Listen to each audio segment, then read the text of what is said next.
Good morning, students. Students, today we will continue with the same chapter number 7, packing. In previous class, you read that Jerome K. Jerome, he was thinking that he was the best packer. He was proud of the traits of his packing. So he instructed his friends to leave the whole job, and he said that he would alone pack all the things. But he said that when he told his friends, they accepted the suggestion and they sat on the table and chair. They did not do work. So he said that it was not his real intention. He wanted to be the boss of the job. He wanted to instruct them what they should do. He wanted to take round, having his hands in his pocket and instructing them what to do and how to do. But it did not happen. So anyhow, he started the work of packing and he finished the job. As he finished the job, one of his friends, Harris, he reminded him that he had forgotten to pack the goods. Judge started laughing, and these things made him angry. But he did not say a word. He reopened the bag and he put the boots inside the bag. And when he was about to close the bag, a horrible idea came in his mind whether he had packed his toothbrush or not. His toothbrush is always troubles.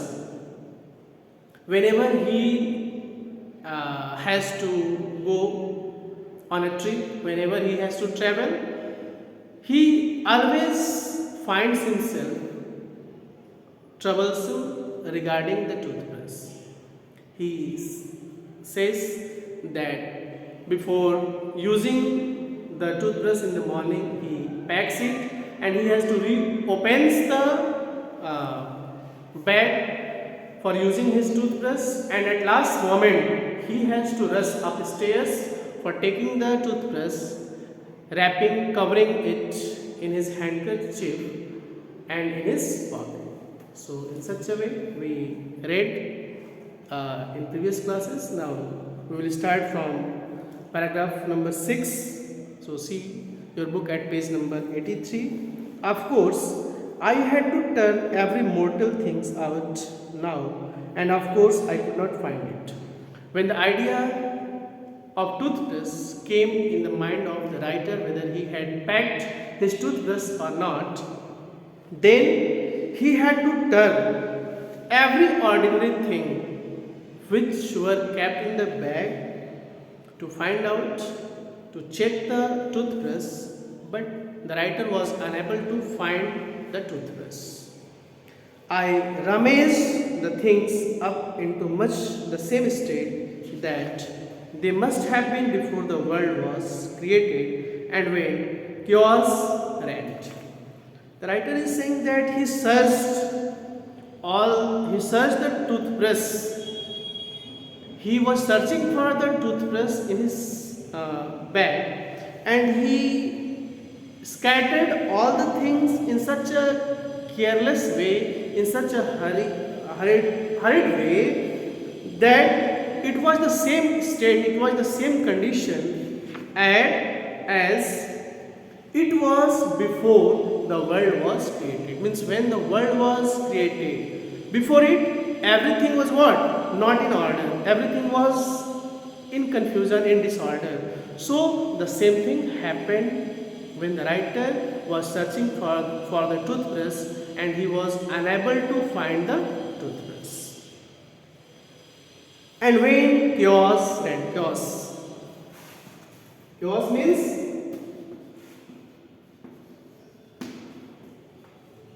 a state of great disorder.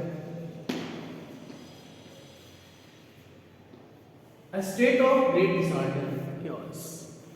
And it seemed the writer that when there was the rule of great disorder, great confusion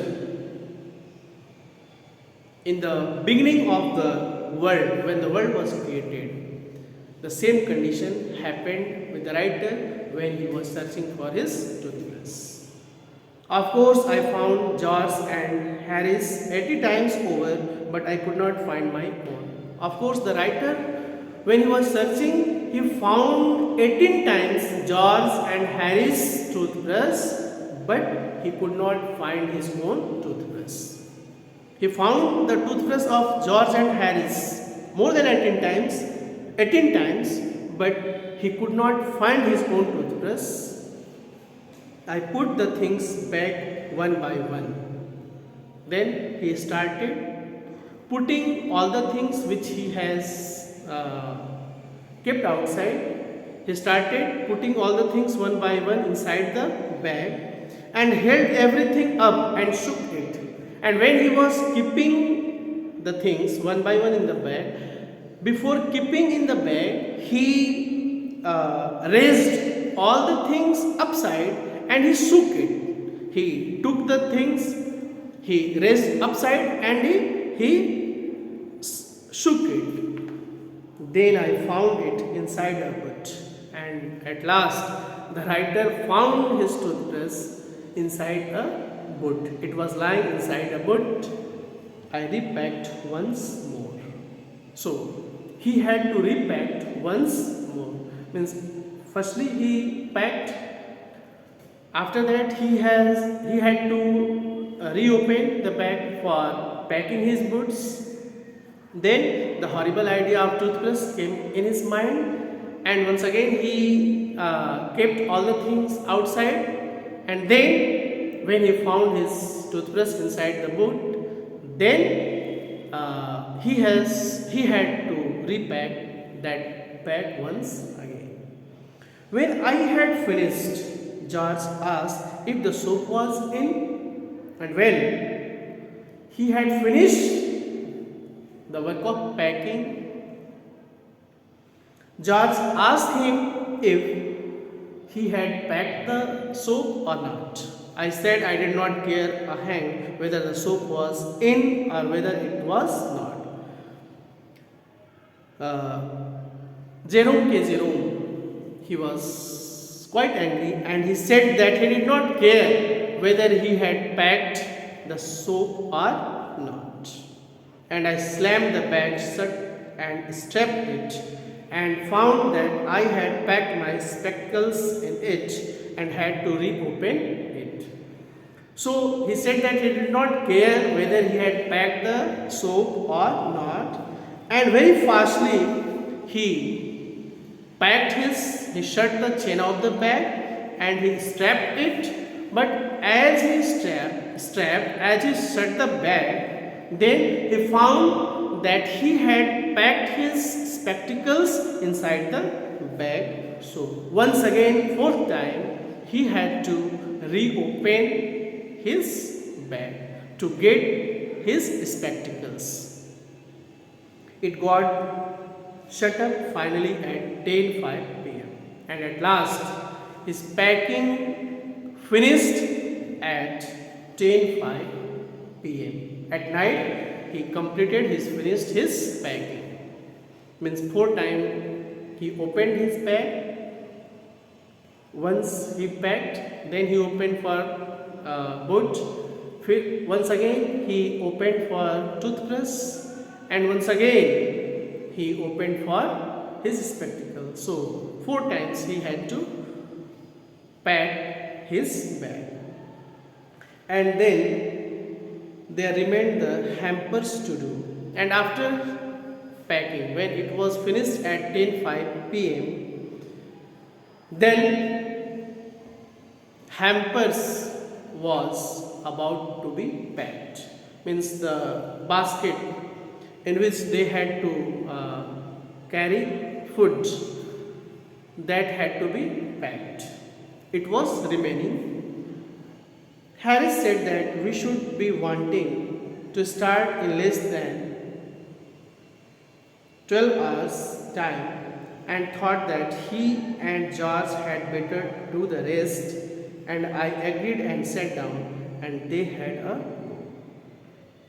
Harris said that we should be wanting to start in less than 12 hours, means when they had to start their trip, their traveling, only the time was remaining and it was less than 12 hours. Yes, less than 12 hours. And he said that he thought that Jerome and George should take rest. It would be better that Jerome and George should take rest, and the writer happily agreed and sat down and they had a go and they started the work of packing. Okay? So, students, that's all for today. The next portion we will complete in the next class. That's all for today. Thank you and have a nice day ahead.